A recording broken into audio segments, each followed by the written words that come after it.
astronaut boy. It's not that bad, right?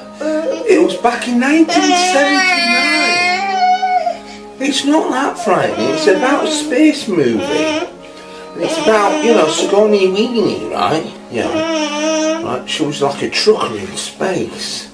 And it's about this, this alien. Yeah, this alien. And they find this distress phone call on a planet with a spaceship. And there's things called facehuggers, look like spiders, like Wincy and Spider. But a bit disturbed, it's not that upsetting. I mean, the sequel might be a bit, with Newt, saying that Mummy says there's dinosaurs or monsters and all that lot, but but they're not, they're aliens, so you don't have to be scared. Yeah? Don't have to worry. No, but I'll tell you back in the days of a movie called, in 1979, Alien. And then later on, there was Aliens as well. Oh yeah. And then the Alien 3, but that was probably a wooden planet and no script as well.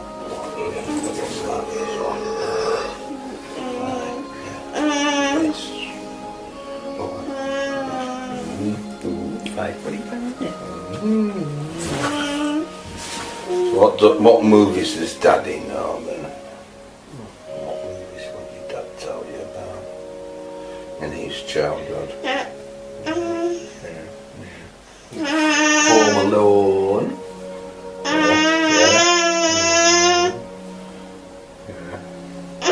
He might be left home alone, but Harry Potter. You remember Almighty and all that lot.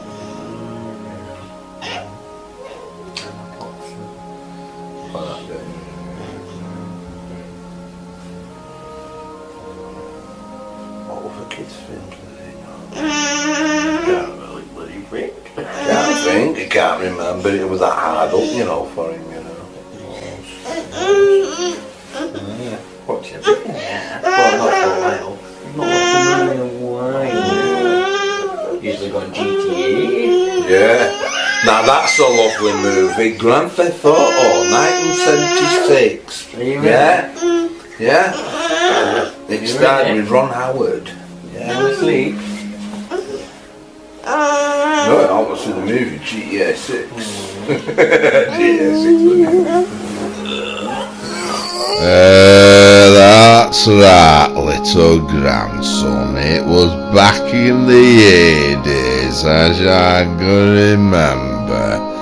Back in maybe 60s, as little Ronnie, they always said, little Ron Howard was a little actor, and he starred in a very popular show what ran for 8 years. The Andy Griffin Show, and it was about a sheriff, and he was a single parent as well. And he was looking after a very cheeky, ginger hair, freckly Ron Howard, obviously, because he looks like that. But obviously, children grow up, and obviously, even actors, Mr. the Sheriff Man wanted to, sort of like give it up. He wanted to be contracted for 5 years, but he ended up doing 3 more years on the bloody show. Anyhow, we want to talk about, good old Ronnie, because obviously, he was an actor, and obviously his dad was, and his mum was, and obviously his little brother was, and but the point is that they was very, very popular for introducing us to another director, what was making films, but obviously they were flop. But one of his simple films was a movie called American Graffiti. Directed by the one and only, George Lucas. And obviously everybody wanted, Ron Howard to be in any movie, really, because, he was meant to be some sex icon or something, by heck, everybody wanted him, He was this very popular actor. Even he was, unemployed for a while after the Andy Griffin show, but, he's a teenager, and obviously, we all associate with, cars and stuff and all that lot, and obviously, American Graffiti was a very popular movie, and obviously it opened big doors. I mean, obviously we go to, was it Roger Corman? I mean, by heck, he's really popular for us. I mean, very low budget movies, but even low budget movies are expensive, and when you think of all the carnage with vehicle crashes and all that lot, and obviously, I could mention a lot about, Eat My Dust, because that's a proper petrolhead movie, but we're all got the history of what Ron could easily mention about, introducing the world of the movie Grand Theft Auto, and obviously a lot of people based that, maybe the video game based itself on the movie, but especially later on, because we all know that Grand Theft Auto is the most popular love story. Even compared to Romeo and Juliet, it's the most romantic, tragic, love story. Even because it'd be boring if it was just all about loving and and mating or whatever.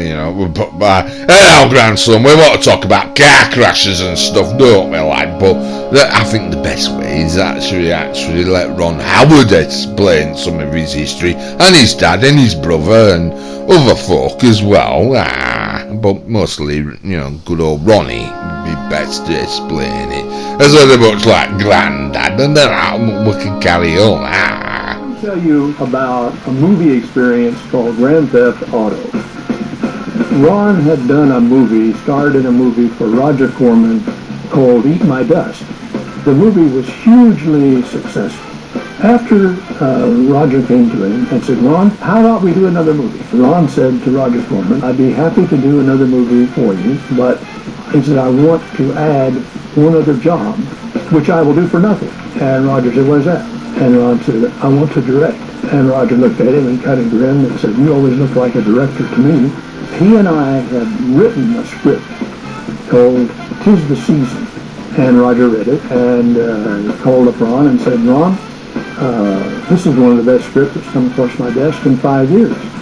But it's not the kind of thing I do. If you and your dad can write a script called Grand Theft Auto about young people on the run, we've got a deal. So Ron came to me and said, Dad, can we write a script called Grand Theft Auto about young people on the run? And I said, well, sure, we can do that.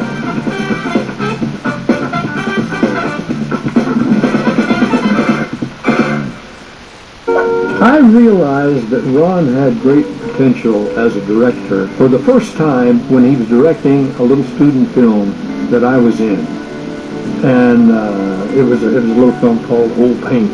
And he gave me a piece of direction. And I suddenly realized, oh, this is somebody you pay attention to. I do remember Ron having the dream and the desire to be a movie director.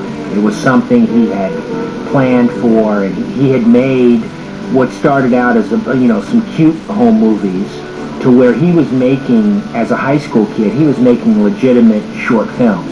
So I wasn't really surprised when he was able to take hold and really direct the film. As far as becoming hugely successful, well, I've been in this business long enough to know that it's really, really competitive. It's really a tough business. The best scenario is to be able to make a decent living doing it. After Ron and I had written the script and Roger had approved it, we decided, okay, we need to seek out really great locations. Dad got it in his head, but what they really needed to do was some on-site reconnaissance of this. I mean, I could look on a map and tell him there's nothing out there, Dad. But he wanted to drive to recreate the road to Vegas for Grand Theft Auto and all these dirt roads, and they had it all mapped out. Gene and I were riding in Clint's Pacer, and Ron and Cheryl were driving Ron's Volvo station wagon, I think. And so we're out there driving around on these desert roads or cow paths, sort of, and we got stuck. Ron was going to try to pull Clint's Pacer out with his Volvo, got his Volvo stuck. So here we are, stuck out here in the hot summer sun, trying to. We didn't even have anything digging with our hands, trying to dig our cars out. That was not pleasant, and I wasn't getting paid.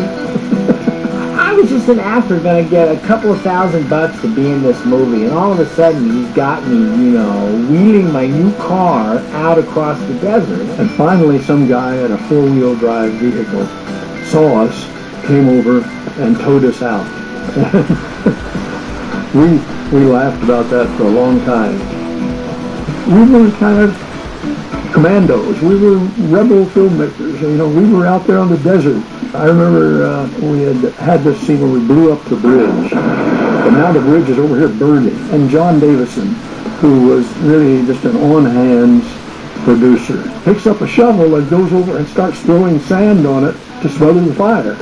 And of course, I'm associate producer. I see John doing that. I go over and pick up a shovel, and I start helping him. And we put out the fire. Jesus, did you see that? We had so much fun choreographing the car chases. You have your little toy cars, and you move them around like a checkerboard almost, so you know what you want to have happen.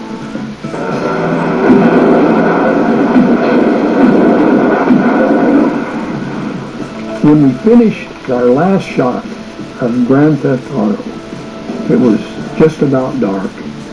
And I was on the set with Ron, and we were going to have a little wrap party right there where the camera was, and most of the cast were there, and the crew. Ron called cut, print, and that's a wrap. And I was standing there beside him, and we looked at each other, and we hugged, and then backed off from each other, looked each other in the eye, and simultaneously said, "We did it." And that was, for me, a great memorable moment. And, a realization that, by gosh, he had directed his first movie. He brought it in on budget, on time, and I thought, from looking at dailies, he had some great footage. Working on this picture wasn't hardly like working. I mean, and in fact, very rarely is making a movie with Ron like work. Not that he's like Mr. Funbubbles or anything like that. It's just that it's so second nature for me to be working with him that it's ridiculous that they pay me. Well, Grand Theft Auto was a wonderful experience for the Howard family, and it was Ron's first professional go.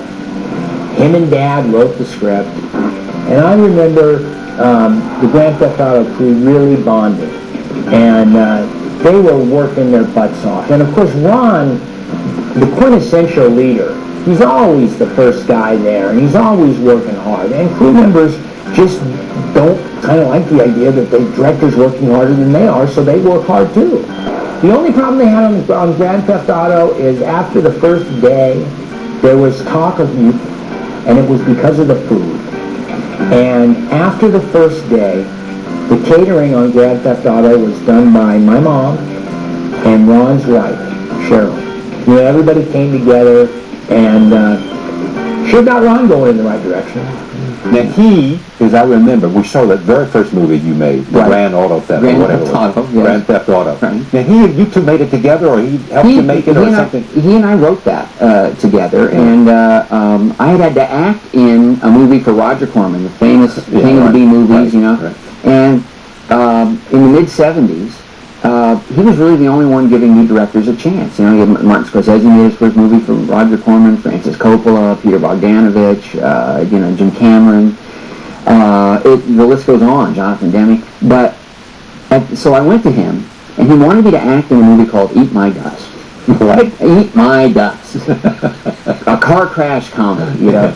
And that was the genre for car crash. That was the era for car crash comedies. And I said, well, Roger, I don't love the script, Eat My Dust, but here's a script that my father and I have written that I would love to make. And he read it, and I said, and I've made these films on weekends, and look at these short films.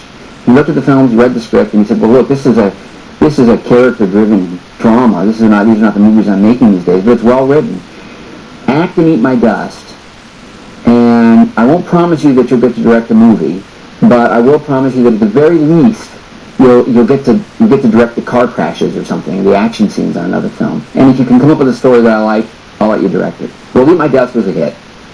So Roger called me in, and I pitched him all these movies. A detective movie, a science fiction movie. And finally he said, Ron, when we were testing titles for Eat My Dust, there was a title that came in a very close second. Grand Theft Auto. If you can fashion a car crash comedy, which you will star in, entitled Grand Theft Auto, I believe I'd make that picture. And, 48 hours later, Dad and I had a storyline that you could call Grand Theft Auto, and we made a movie.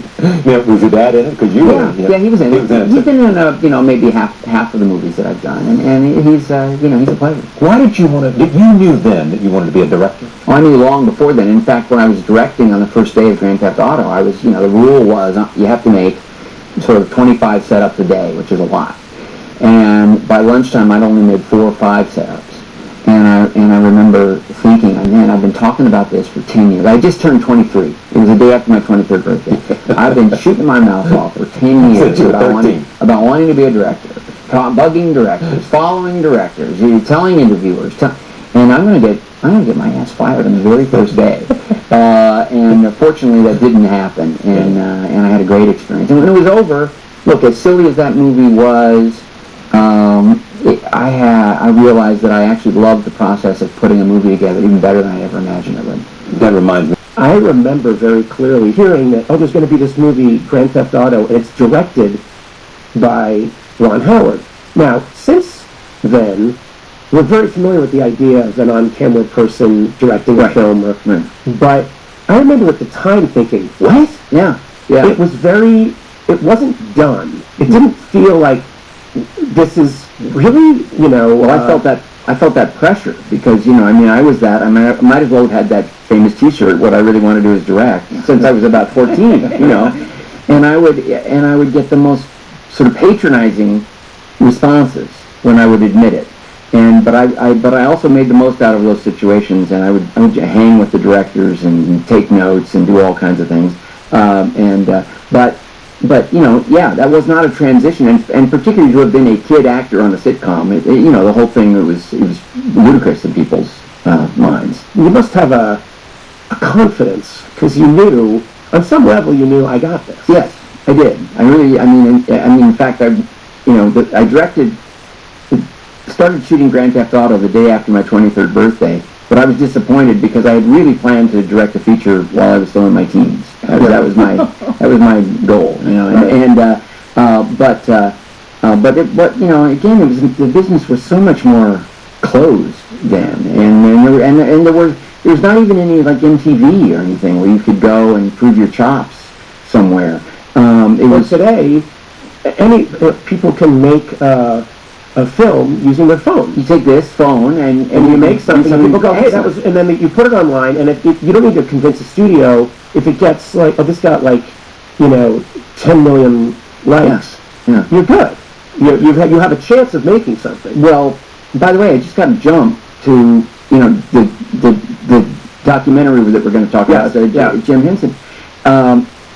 I made a documentary about Jim Henson and the Muppets, but he and his wife Jane were so much like the young content creators of today. Yes. Because they're the new medium, the new thing, the tech that was interesting to them was TV, which was just brand new. And he wasn't even interested in puppets, but he loved television. He wanted to be a part of it. He was, he was living in Washington, and he went down there and just kind of they were looking for a 5-minute puppet show to go with the news. I mean, but they were just experimenting with TV, and he got in on the experiment along with Jane. Ultimately, became his wife. But you look at these crazy little 6-second commercials they did, and these little 5-minute bits they did for after the news hour, and it was so inventive, and it was all bets are off, and just kind of whatever you want to do. But they were getting their 10,000 hours in, and they were doing what a content creator does now, which is find your voice, see if anybody's interested, figure out what they're interested in, and go for there. Well, at that time there was really no outlet like that for me. I mean, I literally was thinking about going down to public access television and trying to do a show on public access television. Just getting the chance to direct a feature film. Entertainment was so much smaller. You said it was closed. It was a very insular world. Yes. There's 3 networks. Right. There's a couple of studios. They make the stuff. They decide who the people are. And so it's very impossible to crack into that. Yeah. And especially if they have a preconceived notion. Like, I'm sorry, you're the guy from Happy Days and you're Opie. Now, I could have had a chance to direct Happy Days episodes in a contract renegotiation, but I said no to that because I didn't want anybody other than Jerry Paris to direct. It would be not fair to the cast. And the other thing I thought was, well, what if I whiff? Every once in a while, an episode doesn't work. Yeah. And if I do well, they say, well, it's a show. If I have an off episode, then he can't even direct his own show. Right. And it's 3 camera, not what I wanted to do. But Roger Corman was one of the few people who was taking that kind of a risk, and I knew that about him. And he wanted me to act in a movie called Eat My Dust. And I read Eat My Dust, and I didn't much care for it. I saw no Oscars no Oscar opportunities in that one. But I did have a script that I'd written that was it's kind of a slice of life about a guy stuck over college break in Hollywood, and I had some short films, and I was supposed to go in and have this meeting about Eat My Dust. American Graffiti had been a big hit. Happy Days was becoming a #1 show, and Roger wanted me to be in this car crash comedy, and my agent was going to come with me to sit with me to have this meeting, and he was my agent for my whole childhood. And I remember saying, you can't go in with me. I was only 21, but I knew I was going to try to barter. Yeah. And he didn't care about that. I knew he didn't care about that. So I remember the look on his face. He was shattered. His client said, no, don't go to the meeting. So I went in, talked to Roger. I said, I don't love Eat My Dust, but what I really want to do is direct. Here's a script. I think I raised half the money coming out of Australia, $150,000. I need another $150,000 in distribution, and if you do that, then I'll happily be in Eat My Dust. He read it. He got back to me. He looked at my student films, and he said, "Well, that's a character piece. It's very well written, but it's not what I do." And he said, "Here's what I'll promise you. If you act in Eat My Dust, I'll give you a chance to write a script. If you write the script and I like it, and you're willing to be in it again, then I'll let you direct that. If that fails, I'll let you direct the second unit on something, in the car crashes or the fights or something else." So I thought, okay, so my big, I leveraged my way into a second unit job. Yeah. That's going to look great on the resume, but I took it. And when Eat My Dust succeeded, I went in and I pitched so many different ideas, a sci-fi thing, a noir thing, just different kinds of projects. And he smiled and he said, when we were testing, he was very erudite, Roger. Yes, I remember, yeah. He'd been to Caltech and he was an engineering, an engineer at heart. He said, when we were testing titles for Eat My Dust, there was another title that And a very strong second. Grand Theft Auto. If you can fashion a car crash comedy that we can correctly entitle Grand Theft Auto, I'd probably make that picture. Yeah. And my dad and I cooked up an outline. We wrote a script in a month. It was the fastest green light I've had in my entire career as a director. You know, and I think Roger Corman passed, I believe, a week ago. A week ago, yeah. Yeah. And age 98. 98 years So old. sharp. I talked to him 6 months ago. I mean, he went to see my 13 Lives. He went to a screening. Yet, you know, he was so supportive of all of his graduates. He just remained. He must have been incredibly proud of what you know. He was proud of all of us. Yeah. He was proud of all of us. Jim Cameron, Joe Dante, Alan Arkish, you know, hell, Francis Coppola and Scorsese, Bogdanovich. The list goes on. And then when it came time to casting up the movie, Ron used every favor. Paul Link, who was Dick Link's son, who was Andy Griffith's business partner, he was in the movie, played Collins Edgeworth. That's right, our little grandson. That quite interesting information about that, wasn't it? But as you well may notice, that there was lots of scenes with a Rolls Royce. Yes, that is a very, very big thing in the Grand Theft Auto movie, as Ron Howard was very adamantly needed to have as a big giant prop, maybe, because the reputation of a Rolls Royce is one of the most grandest and expensive cars. You know, you had a bit of class, and obviously you had to be sort of somebody important, of rich, or you know, some elegance to have a British Rolls Royce, you know.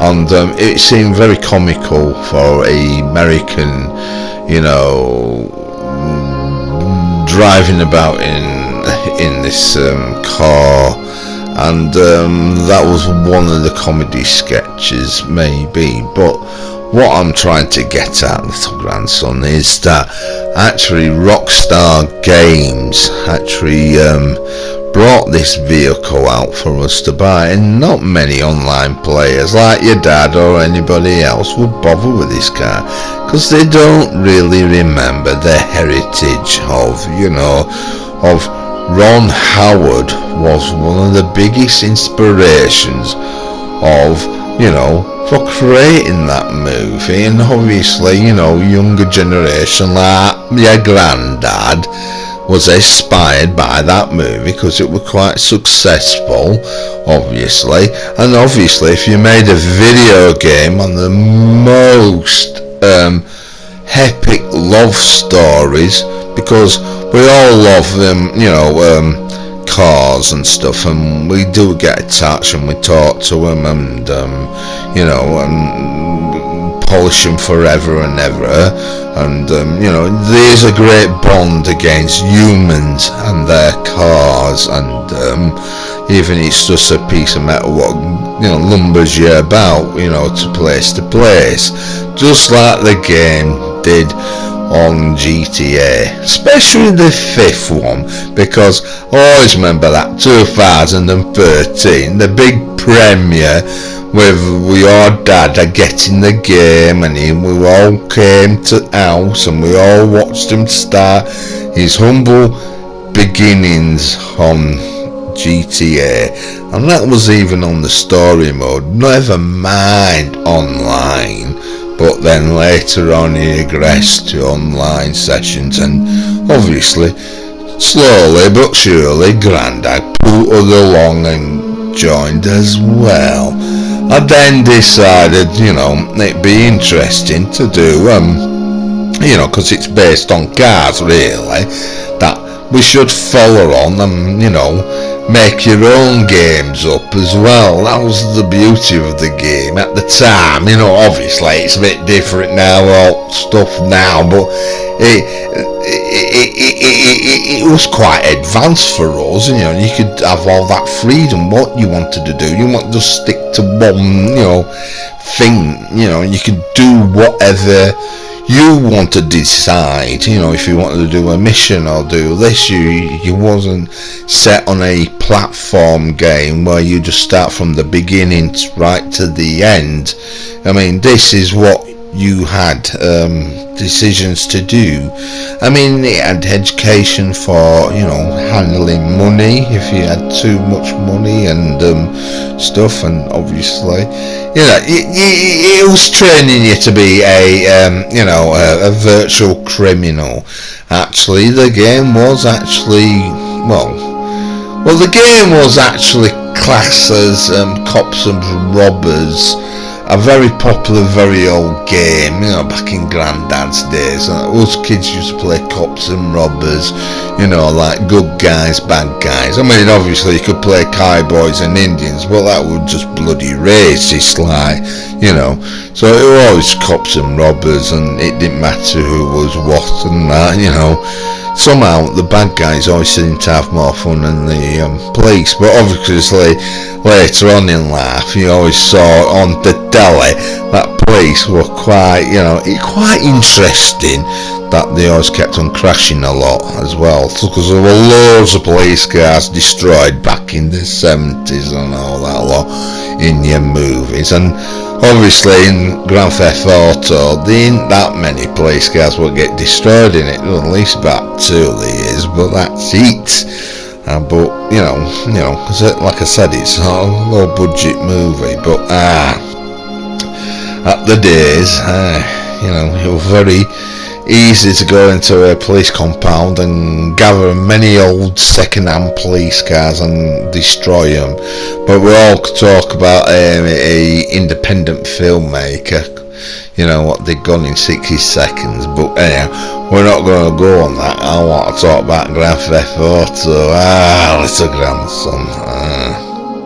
So I'll carry on repeating myself, as we're all going to talk about, you know, Ron Howard. I mean, obviously, you know, there were people back in the day thinking, what the what's he doing? You know, has he got that bad? You know, he was a great child actor. I mean, obviously, you know, he did, you know, these very popular TV shows, and then next thing he became a teenager and growing up on the TV show and seeing him how he developed and fall, you know, his features altering. Now the point is, like our little grandson, that he adjusted to another program, what was another big hit, and it was called Happy Days, and this was like based in the 50s, and you can imagine, you know, if you see any images, like you think of the great American cars, you know, with the fins and stuff and all that lot, and yeah, there were the Fonzie, you know, thinking, you know, a leather jacket biker, you know, type thing.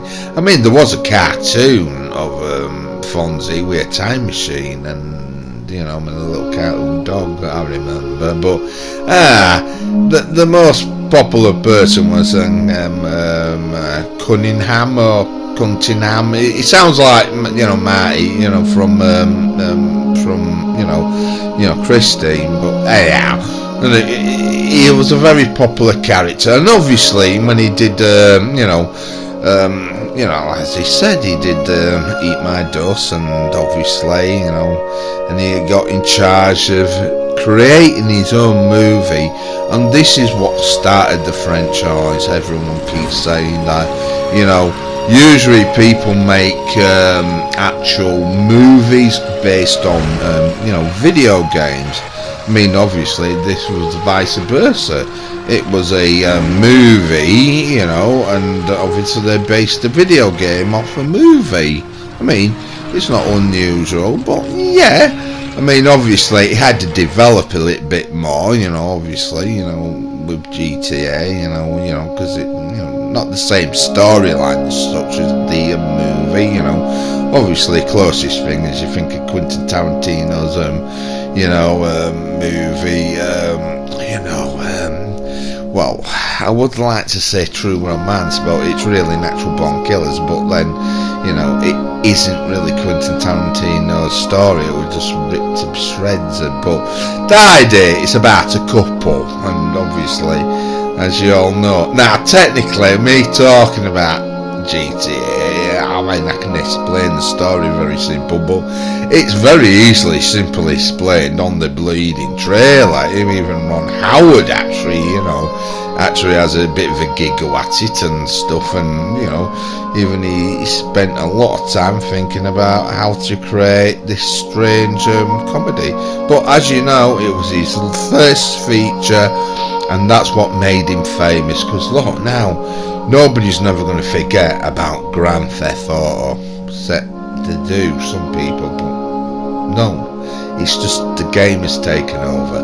But my point with Ron Howard, like I should say, that he adapted, and I should adapt that, putting the trailer on to make it easily to explain, so that'd be a lot easier, little grandson, won't it?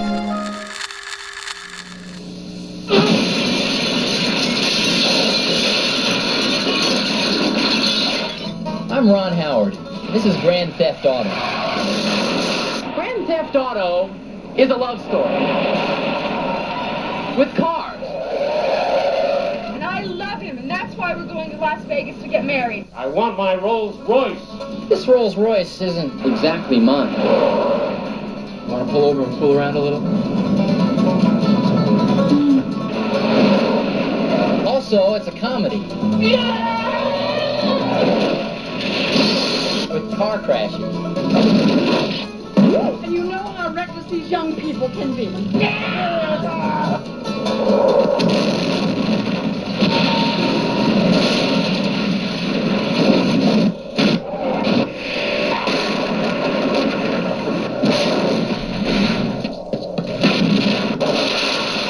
In the course of this calamitous chase to the chapel, Ron's caused the crashing of a $40,000 Rolls Royce, 3 Cadillac, Mercedes-Benz, Porsche, 7 cop cars, 4 trucks, a very cherry van, a lot of Lincolns, lowriders, 33 screaming street machines. And Ron wrestles his red-hot Rolls up on 2 wheels and do a spectacular chicky run with a whirly-bird.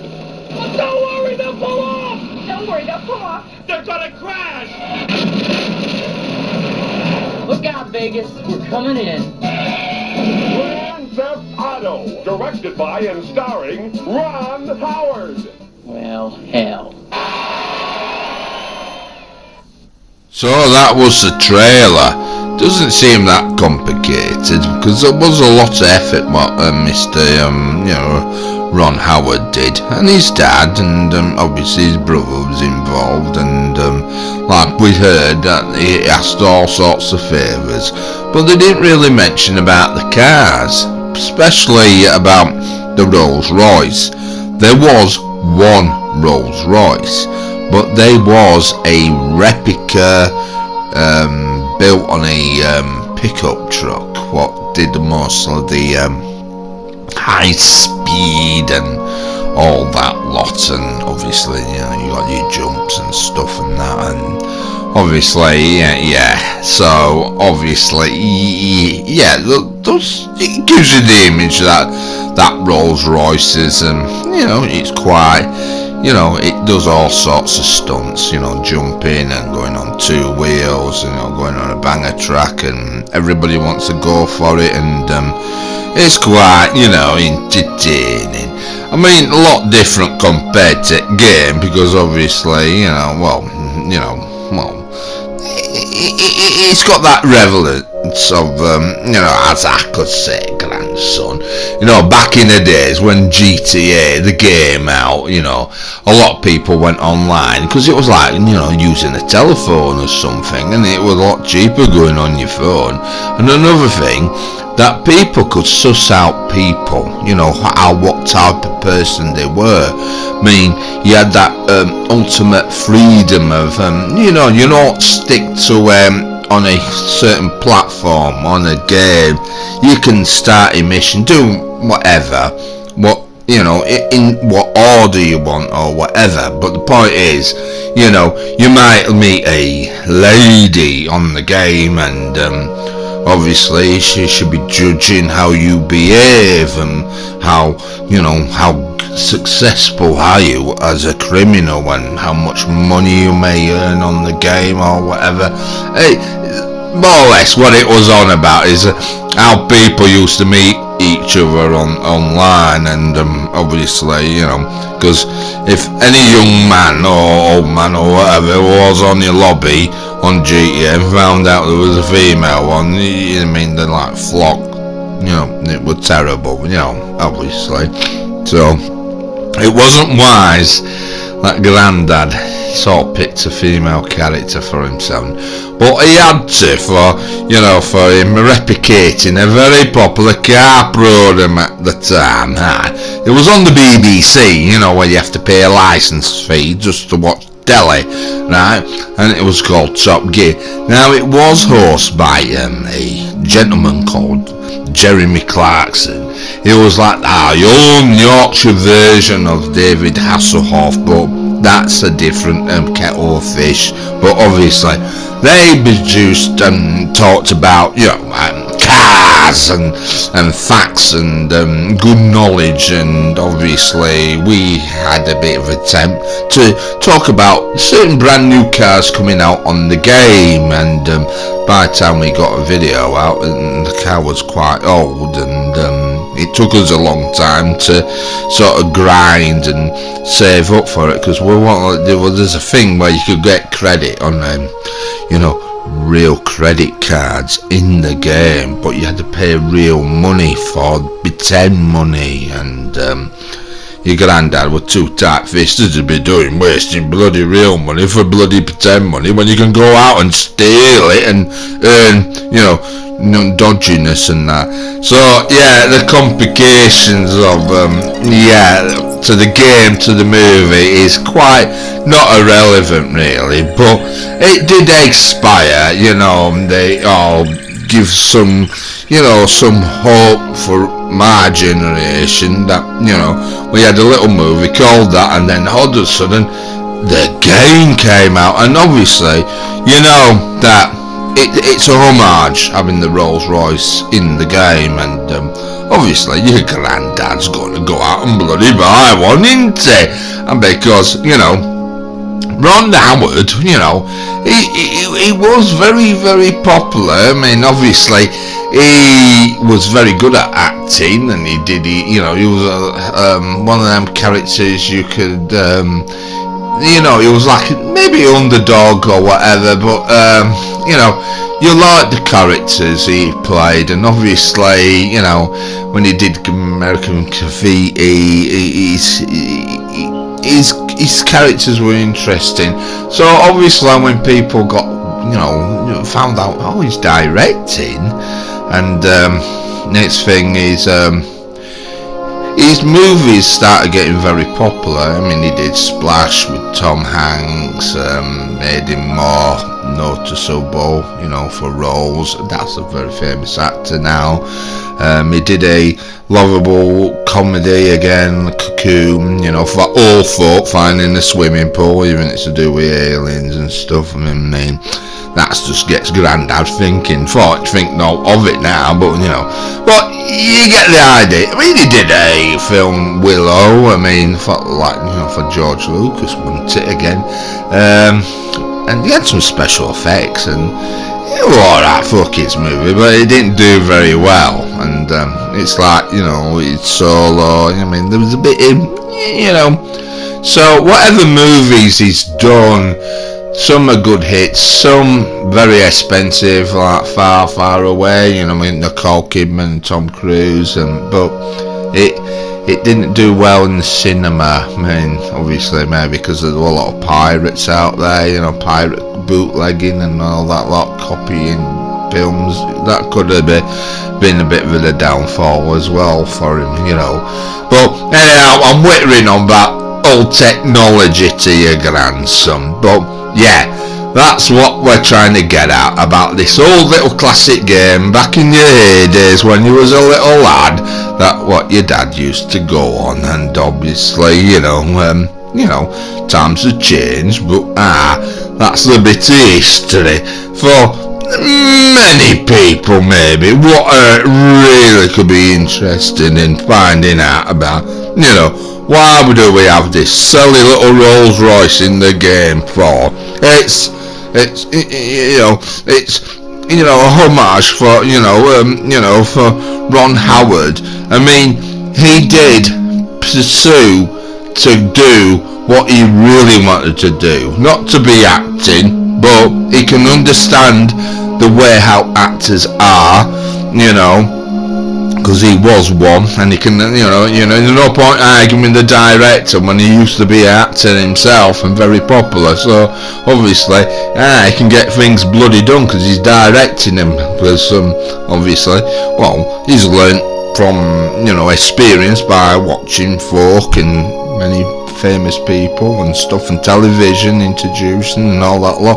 Well, we all heard that, so you don't want to hear bloody Grandad wittering on about bloody stuff he does know about, notice or seen and live through. But main idea is, if you ever see a Rolls Royce on Grand Theft Auto, that's the reason why. So I'll leave it at that, our little grandson, because there's all sorts of other stuff I can buy you to make you entertained, little lad. Alright, lad.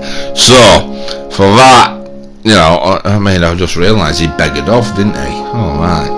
Yeah. So I'm just talking to myself, my son myself, but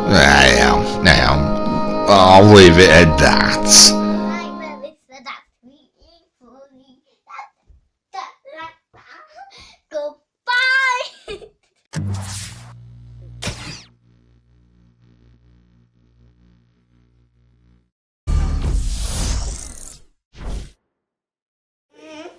It's about, Sigourney Weenie, right?